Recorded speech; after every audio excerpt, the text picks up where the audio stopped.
नमस्कार बच्चों। तो आज हम लोग देखने वाले S C Verma chapter number 7 question number 19 का सॉल्यूशन।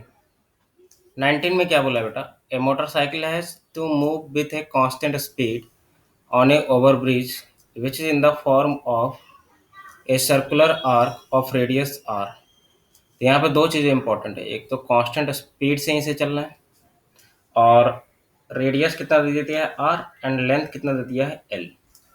तब दो पॉसिबिलिटी यहाँ पे, या तो ब्रिज जो होगा वो इस तरह के फॉर्म में हो, ठीक है, और ये कहीं ना कहीं पे रेडियस होगा इसका आर और ये लेंथ एल हो जाए। एक तो ये पॉसिबिलिटी आ सकती है। दूसरी पॉसिबिलिटी किस तरह की आ सकती है? दूसरा इस तरह का भी पॉसिबिलिटी हो सकता है, ठीक है। तो अब सिचुएशन पे डिपेंड करता है कि वो किस तरह से है।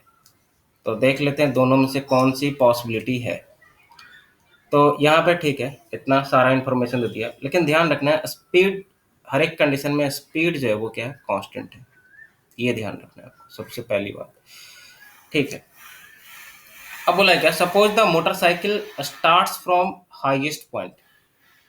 हाईएस्ट पॉइंट से स्टार्ट किया, तो ए में बोला है क्या, what can its velocity be for which the contact with the road and with the road is not broken at the highest point. तो यहाँ पे बोला है suppose the motorcycle starts from the highest point. तो highest point का मतलब ये वाला, अगर हम इस वाले सिचुएशन में लेंगे तो ये वाला हाईएस्ट पॉइंट लेंगे, तो मतलब यहाँ से मोटरसाइकिल स्टार्ट किया। और इस वाले सिचुएशन में तो आपका हाईएस्ट पॉइंट कौन सा हो जाएगा, ये वाला हो जाएगा। तो कौन सा लें इसमें? तो सिचुएशन ये वाला होना चाहिए पॉसिबल, है ना। तो ये पॉसिबल सिचुएशन होगा, ठीक है। यहाँ पे क्योंकि हाईएस्ट पॉइंट बोला तो यही कंडीशन यहाँ पे हम लोग लेने वाले हैं।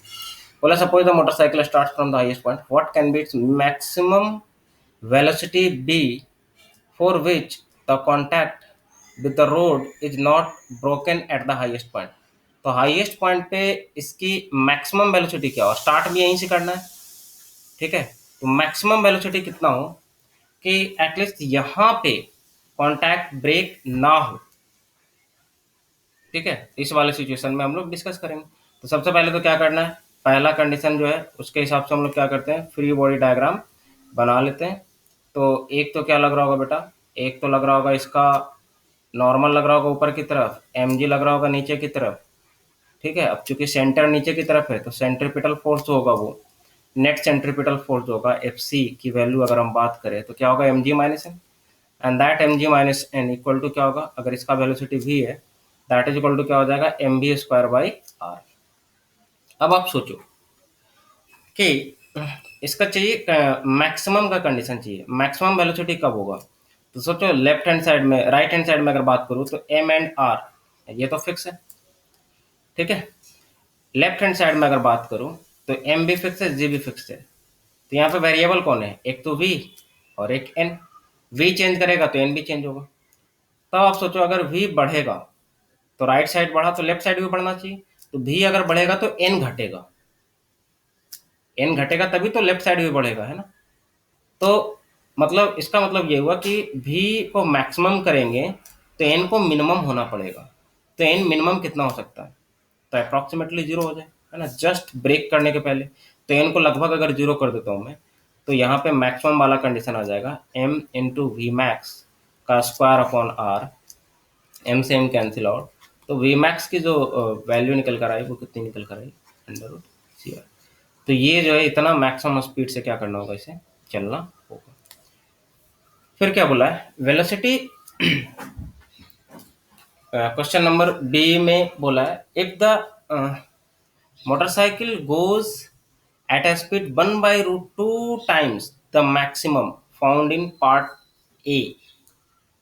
अच्छा, मतलब पार्ट ए में जो आया है वेलोसिटी, ये जो इतना आया है, बोल रहा है इसका 1/√2 टाइम से जा रहा है। मतलब अब जो स्पीड है वो मैक्सिमम से नहीं जा रहा, स्टार्ट किया जो वो कितना से किया, 1/√2 times under root G R से। इसका मतलब हम लोग ऐसे बोल सकते हैं under root G R by two से अगर स्टार्ट करें तो ऑब्वियस सी बात है कि अगर जी आर बाई रूट टू से स्टार्ट करेगा, ठीक है, ये स्पीड है, तो एन की वैल्यू जीरो नहीं होगी। मतलब एन की वैल्यू कुछ ना कुछ होगी, मगर जीरो नहीं होगी। तो अभी भी हम लोग क्या कर सकते हैं, सिचुएशन निकाल सकते हैं, ये दिया हुआ है, ठीक है। तो अब बोला क्या, ये देखिए इसमें सवाल में बोला है कि ये अब कितना दूर जा सकता है ना, तो बोला है कि where it will lose the contact with the road. तो अब कॉन्टैक्ट लूज कब करेगा, तो ये सिचुएशन है, मतलब कॉन्टैक्ट लूज करेगा मतलब अब नॉर्मल कब जीरो होगा। तो देखते हैं कि क्या ऐसा पॉसिबिलिटी हो सकता है नॉर्मल जीरो वाला। तो पहले यहाँ पे देखते हैं, मान लो कि किसी इंस्टेंट पे ये यहाँ पे पहुंचा होगा, ठीक है, चल रहा होगा, ठीक है। ऑब्वियसली अगर यहाँ पे ध्यान रखना कि अगर ये वी मैक्स से स्टार्ट किया तो कॉन्टैक्ट यहीं पे जस्ट इसके जस्ट आगे ही लूज हो जाएगा, है ना, कॉन्टैक्ट ब्रेक हो जाएगा, ठीक है। तो अगर ये इतना से स्टार्ट किया तो यहीं पे नहीं होगा, मतलब कहीं ना कहीं आगे चल के हो सकता है या नहीं हो सकता है, सिचुएशन पे डिपेंड करता है, देखते हैं क्या होता है पॉसिबिलिटी। तो मैंने मान लिया कि ठीक है, ये जो एंगल है ये वर्टिकल से कितना एंगल बना रहा था, थीटा, और यहाँ पे जाके ये क्या कर गया, ब्रेक कर गया। फोर्सेस पहले दिखाना पड़ेगा यहाँ पे, एक तो एम जी नीचे की तरफ, नॉर्मल तो ये इधर लगेगा रेडियली आउटवर्ड, ठीक है, ये दो फोर्सेस, और तो कोई नहीं लग रहा, है ना। तो ये दो फोर्सेस है। अब यहाँ पे देखिए, यहाँ पे क्या होगा, एक तो एम जी लगेगा बेटा, एम जी का कंपोनेंट, ये अगर एंगल थीटा है तो ये भी थीटा, तो एक तो लगेगा क्या, एम जी का component M G cos theta, और एक एम जी का कंपोनेंट इधर की तरफ आएगा, कितना आएगा, एम जी साइन थीटा। अब सोचो आप यहाँ पे, अ, सर ये जो रेडियल डायरेक्शन है इसमें तो कोई दिक्कत नहीं है कि यहाँ पे अगर मैं इक्वेशन लिखना चाहूँ बेटा तो क्या लिखूंगा, सोचो।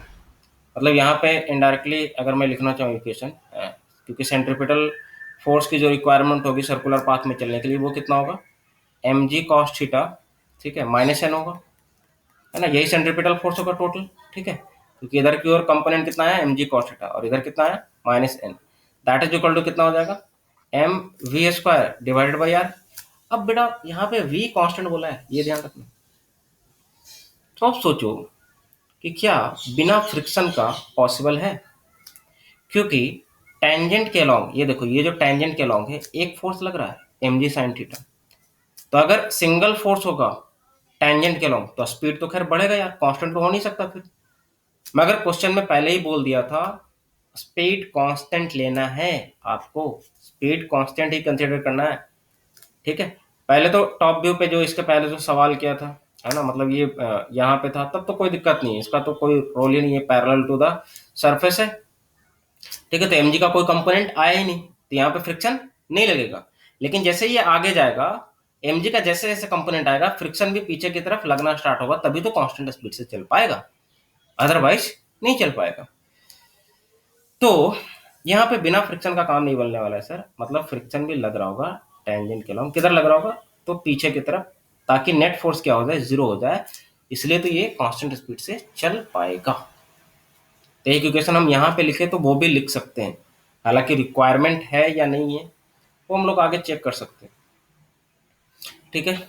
अच्छा यहाँ पे फिर से मुझे क्या करना है बेटा, यहाँ पर तो कॉन्टैक्ट ब्रेक का कंडीशन है, तो यहाँ पर तो सिंपली नॉर्मल इज अप्रोक्सीमेटली क्या होना चाहिए, जीरो होना चाहिए, कि कॉन्टैक्ट लूज कब करेगा, तो नॉर्मल को सिंपली क्या कर लो, जीरो कर लो।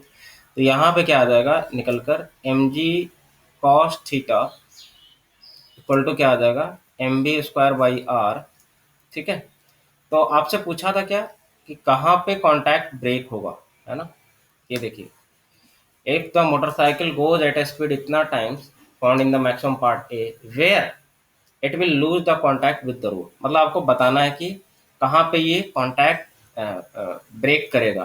तो मैं यहाँ से एक तो एंगल के टर्म में भी बता सकता हूँ, है ना, एंगल के टर्म में अगर बताना चाहूँ तो क्या आ जाएगा बेटा, कॉस थीटा इक्वल टू आ जाएगा, एम से एम देखो कैंसिल आउट कर रहा हूँ, तो वी स्क्वायर सिंपली लिख रहा हूँ यहाँ पे, V square by R G, और एंगल के टर्म में बताना चाहूँ तो वर्टिकल से ये कितना एंगल बनाएगा, कॉस इनवर्स वी स्क्वायर की वैल्यू आप लिख लो, ये है वी की वैल्यू, है ना, 1/√2 टाइम, मतलब वी स्क्वायर हो जाएगा GR/2, तो दैट इज इक्वल टू कितना आ जाएगा, सॉरी यहीं पे मैं लिख लेता हूँ, ये आ जाएगा कॉस इनवर्स GR/2 RG, तो कॉस इनवर्स 1/2 का मतलब बेटा 60 डिग्री, 60 डिग्री का मतलब रेडियन में लिखूंगा तो पाई अपॉन 3, तो पाई अपॉन 3 रेडियन पे, है ना, मतलब ये जो थीटा आया वहां पे जाके कांटेक्ट ब्रेक कर देगा। बट ये आंसर चूंकि डिस्टेंस के टर्म में दिया बेटा, तो ठीक है डिस्टेंस में निकाल लेते हैं हम लोग। तो एंगल तो खैर आ ही गया, तो डिस्टेंस के टर्म में हम लोग निकाल सकते हैं ये वाला जो डिस्टेंस है। हम लोग जानते हैं थीटा इक्वल टू क्या होता है बेटा, एल बाई आर। तो ये आर्क लेंथ बताना है, यहाँ से स्टार्ट किया था तो यहाँ से कितने दूर बाद ये कॉन्टैक्ट ब्रेक हो जाएगा। तो एल इक्वल टू क्या हो जाएगा, थीटा आर। ठीक है, तो एल इक्वल टू थीटा जहाँ पे रेडियन में होना चाहिए, तो रेडियन में तो आप ऑलरेडी निकाल चुके हो, पाई बाई 3, और आर की जगह पे तो आर ही है, दैट इज इक्वल टू कितना आ जाएगा, पाई आर बाई 3 पे ये जाकर कॉन्टैक्ट क्या करेगा, ब्रेक कर देगा। बस ध्यान रखना कांस्टेंट स्पीड, है ना, यहाँ पे फ्रिक्शन आएगा लेकिन कोई इंपॉर्टेंट रोल नहीं है फ्रिक्शन का, कोई भी यहाँ पे मतलब वैसा कुछ है नहीं इंपॉर्टेंट। तो ठीक है, तो पार्ट बी हो गया। पार्ट सी में क्या बोला है बेटा, व्हाट मैक्सिमम यूनिफॉर्म स्पीड, फिर से कांस्टेंट बात कर रहा है, can maintain on the bridge if it does not lose contact anywhere on the bridge, मतलब कहीं भी ब्रेक नहीं करना है। तो आप यहाँ पे देखो, यहाँ पे देखो, मेरा जो रेडीमेड जो अभी जो एक्सप्रेशन निकाला था हम लोगों ने, क्या निकाला था बेटा, मतलब फिर से आप वही सिचुएशन लेना है कि अब पूछा कि ये स्पीड कितना हो। ठीक है, पहले स्पीड दे दिया था, लेकिन अब पूछा क्या कि भाई ये अब स्पीड कितना हो जाए कि ये कांटेक्ट कहीं पे ब्रेक ना करे, मतलब यहाँ पे कितना स्पीड से ये चलना स्टार्ट करे ताकि ये कांस्टेंट स्पीड मेंटेन करे। कांस्टेंट स्पीड कैसे मेंटेन करेगा, तो फ्रिक्शन के हेल्प से, है ना। तो अब अभी हम लोगों ने निकाला कि जनरल सिचुएशन के लिए किसी एंगल थीटा पे, मतलब किसी इंस्टेंट यहाँ पे है, तो किसी एंगल थीटा पे अभी हम लोगों ने ये एक्सप्रेशन निकाला है, ये वाला। ठीक है, नहीं ये वाला एक्सप्रेशन, कि तो मैं यही वाला एक्सप्रेशन यूज कर रहा हूँ डायरेक्ट। किसी जनरल एंगल थीटा पे सिचुएशन क्या हो जाएगा, M G cos theta minus N equal to M B square by are. अब बोल रहा है कॉन्टैक्ट लूज नहीं होना चाहिए, मतलब एन जीरो, मतलब एन, मतलब पूरी जर्नी में एन जीरो नहीं होना चाहिए। ठीक है, तो ये लेंथ दिया है बेटा, टोटल लेंथ कितना दिया है, एल। तो सोचो, अभी आप यहाँ पे सोचो, स्पीड फिक्स्ड है यार, स्पीड फिक्स्ड है, कोई दिक्कत नहीं, ये भी फिक्स्ड है, आर भी फिक्स्ड है, राइट साइड फिक्स्ड है। अब लेफ्ट साइड की बात करते हैं, ये फिक्स है, ये फिक्स है, ये फिक्स नहीं है, ये वेरिएबल है और ये वेरिएबल है। तो आरएचएस में अब कांस्टेंट हो गया, तो एलएचएस भी कांस्टेंट होना चाहिए। अब सोचो कि जैसे जैसे ये आगे जाएगा तो थीटा बढ़ेगा, थीटा अगर बढ़ता है बेटा, थीटा अगर बढ़ता है तो कॉस थीटा क्या होगी, कॉस थीटा घड़ी, क्योंकि कॉस थीटा क्या होती है, डिक्रीजिंग, तो ये वाला जो टर्म है वो डिक्रीज करेगा। तो अगर इसको कांस्टेंट रखना है तो ये जितना अमाउंट से डिक्रीज किया, इसको भी उतना ही अमाउंट से डिक्रीज करना पड़ेगा, मतलब एन की वैल्यू धीरे धीरे घटती जाएगी, घटती जाएगी, घटती जाएगी। तो यहां से तो पहले कंक्लूजन ये आया कि जैसे ही ये चलना स्टार्ट करेगा यहां से एन हमेशा घटते जाएगी। तो अब सोचो, अब मेरा क्रिटिकल पॉइंट क्या होना चाहिए कि ये जो सबसे लास्ट एंड पे, यहाँ पे एटलीस्ट कॉन्टैक्ट ब्रेक ना हो, इसके बाद कोई मतलब नहीं है मुझे, है ना, क्योंकि ब्रिज पे बोला कॉन्टैक्ट ब्रेक नहीं होना चाहिए, इसका मतलब ये जो लास्ट वाला पॉइंट है, क्योंकि यहाँ से एन घटते जा रही, घटते जा रही, घटते जा रही, इसका मतलब यहाँ पे अगर एन जीरो नहीं हुआ, मतलब यहाँ तक एन जीरो नहीं हुआ, ये दोनों के बीच तक एन जीरो नहीं हुआ, तब तक काम बन जाएगा। तो अब मुझे ये क्रिटिकल सिचुएशन पे निकालना है कि जब ये एक्सट्रीम पे पहुंच जाएगा तब ये जो थीटा है वो आपको निकाल सकते हैं, क्योंकि ये वाला आपको पता है, ये टोटल लेंथ कितना दिया बेटा, एल, तो ये कितना हो जाएगा, एल बाई 2, और ये कितना है, आर।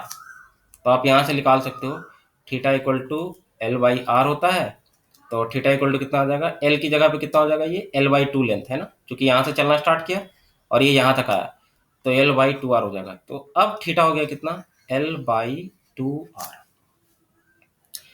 ठीक है, और देखिए सारा डेरिवेशन यहाँ पे मैंने किया है ऑलरेडी, हालांकि यहाँ पे एन जीरो लगा के, यहाँ पे कब किया था, एन जीरो इन बिटवीन किया था, है ना, कहीं बीच में।